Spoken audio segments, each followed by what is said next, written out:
Minecraft came out with a new throwable item for the player, so I made a farm to get tons of them. Hello there, Ray here, and this new item has tons of cool uses. It can be aimed and shot in great distances. Each charge will do a small amount of damage and also push things around, which is great for getting some extra boost while running.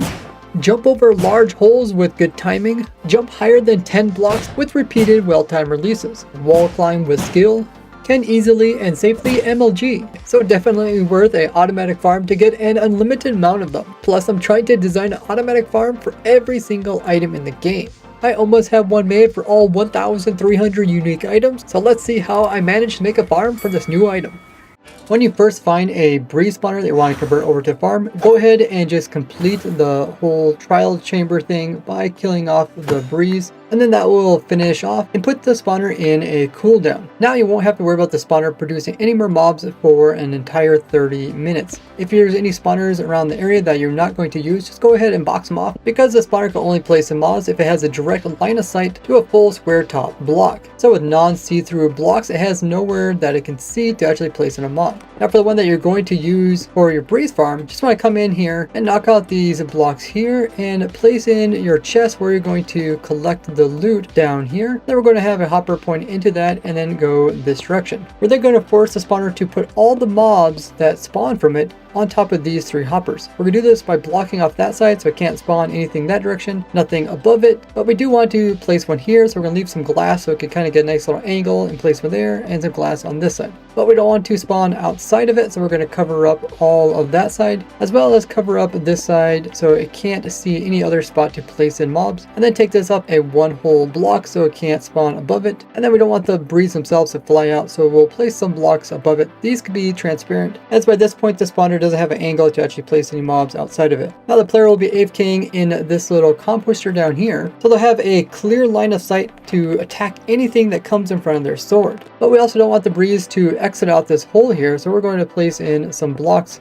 all around this backside. So now the only exit is right here. I'll have a way for the player to come in and out, and this will be done using a trapdoor or gate. The problem is the breeze itself will constantly open and close this with its breeze wind charges. You can avoid this just by putting a power source beside it and then closing it. Now the breeze cannot actually modify this because it's being powered. Now just get any type of sword you want to use to kill the breeze. You don't need looting at the moment. If this changes in the future, check the description of this video for any changes related to this farm or the next one. Then you'll just hop in here, and then when you go into survival, it will activate it, and then the spawner will have to spawn in a breeze, but it can only place it in these 3 locations. Notice the breeze is hurting me, but we can stop this just by putting down a piece of string here. And now when it tries to shoot me, it's going to hit the string. As long as you don't get it directly hit by the wind charge, it's not going to do any damage to you. But the explosion like wind charge can still push you around, which could eventually remove all of your hunger. But you're also going to lose hunger because what you're going to do next is turn on a auto clicker. Every time you attack an entity, you will also lose a little bit of saturation.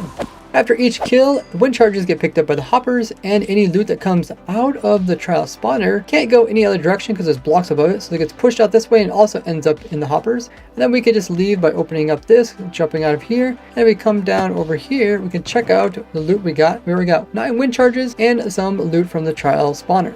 Now at this point you'd have to wait another 30 minutes for the machine to automatically reactivate, another 2 breezes to come out and to be killed. So you don't want to be sitting here waiting for that, so you can always come in with a auto clicker. I find this one that's called OP Auto Clicker 3.0, as long as you get to the original and don't download a virus, it works pretty well. Just change the milliseconds to 1000 means you're going to click every 1 second, and then just by pressing F6 you can start the clicking, and by pressing it again you can stop it. Now if you're on easy or normal difficulty, you don't have to worry about your player dying from starvation from all the clicking you're doing and draining your hunger. But if you're on hard difficulty, you will starve to death if you continue to do this for a long period of time. So either come in once in a while and eat some food so you got some more saturation so you don't ever starve, or you can put down like a regen beacon. And since you're actually killing very few entities and getting pushed around for only a very short period of time, I'm guessing it would probably take like 20+ hours for you to actually die from starvation from being full of saturation. And since every breeze gives between 4 to 6 charges, you can expect around 20 charges per hour, so it's pretty slow. Definitely use them sparingly.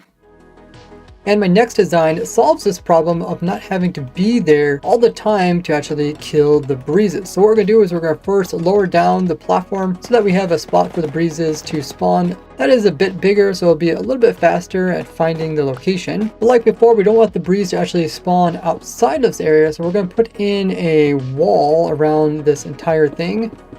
Once again, we're going to use opaque blocks so the spawner can't spawn mobs outside of it. So once it looks like this, we're going to place in some water in this corner, and it should spread across this entire distance. Then in this corner over here, we're going to put in a nether portal. That way we can just transport the breezes over into the nether dimension rather than sit there and collect them. Because once they're no longer in this dimension, they will no longer count to the spawner, and then the next batch can come in. So we'll just block off this so we can light this portal up. And now you can see if any breezes would spawn, they would float downwards, end up in the water, and get pushed over there. We need to block up this corner so they get directed over that direction. And we're going to come in and fill this in so that they don't end up spawning on the top of this wall here, but only inside the actual farm. And we'll continue this one more higher because the spawner can see anything that is in line of sight of it. So even this top block could spawn it, but this here block, it can't actually see on top of it. So it won't spawn any breezes there. Now at this point, we just want to kind of stop the breezes from actually flying out of it in case they happen to see the player. So we're going to place in some glass like this, but we're also going to get some loot coming out of the spawner, and we want that to go downwards and not upwards. We're going to place in a solid block so that the spawner can't look upwards and place breeze on top of this glass. There happen to be some air blocks up here for it to fit. And we're also going to knock out these blocks that are touching the center block. That way any items that comes shooting upwards out of the trial spawner won't get glitched and then shoot all the way further upwards, but instead we'll try to pop out the side of this block and end up back down into our water. So now if you're in survival, the spawner will activate. The only place I can place them in is down there. And unlike the other mob trial spawners, the breezes can actually be spawned in mid-air. It doesn't have to place them directly on those blocks down below. Now we can place some blocks above these holes if you don't want the breeze to see you through them while you're in the area. So the next step is to leave a like on the video. So now that the breeze went through the portal, we need to make sure that this portal and the one that's been produced on the nether side both link up to each other. So while you're inside the portal, I'd recommend taking a screenshot of the coordinates. And then when you get sent over here, we're going to try to figure out where this needs to be put in.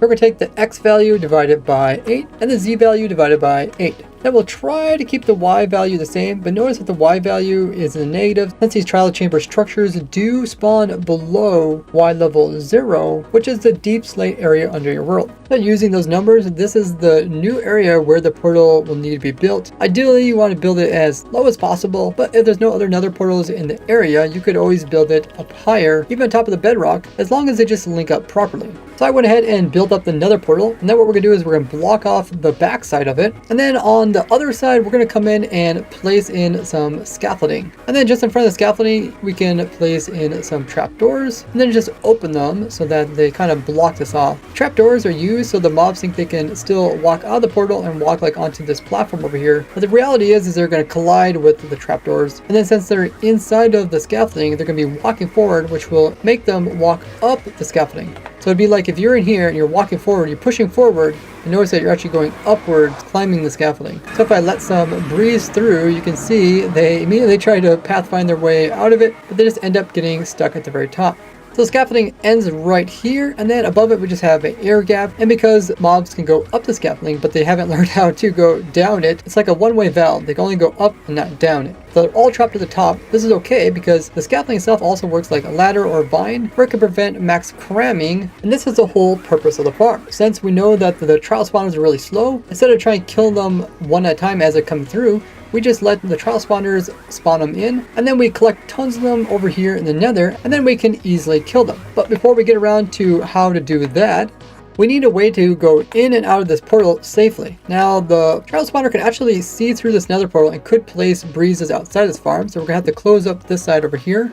And then we can put an access door right here. They can't see through the door, so that's fine. And then we still need to collect the items that come off of the trial spawner, such as like the trial keys. Best way to do this is just put in some hoppers to pick them up before they go through the nether portal. Over here we're going to place in a chest, and then we're going to place in a hopper going into the chest. And then on this side you can see the hopper. We're just going to place in another one, which is going into that hopper. So anything that falls into the water stream will eventually go over top. and then it will immediately store it here for you to collect later. So when you're ready to go ahead and kill all the breezes, you could come through this door here and go through the same portal that the breezes went through. And once on the other side, we'll just go up the scaffolding, but we won't go as high as where the breezes are. We'll just go inside their feet, and they can't actually get to you while you're inside of them because their head's a little bit higher. And then from here, we can just use our sword to whack at them, and then they will eventually die. The Super Edge will help you kill them more quickly.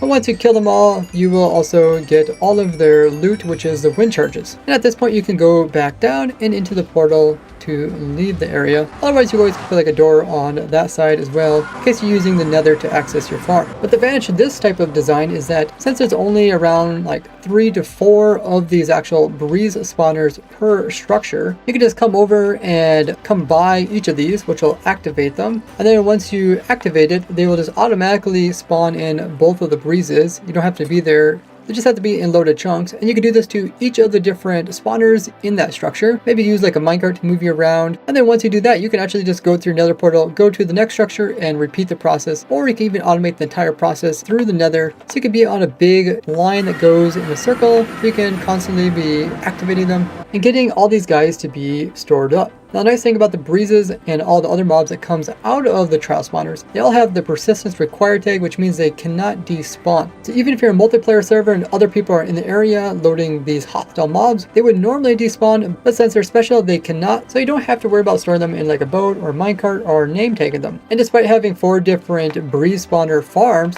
all the portals link up to a single collection system on the nether side, which makes it a lot easier.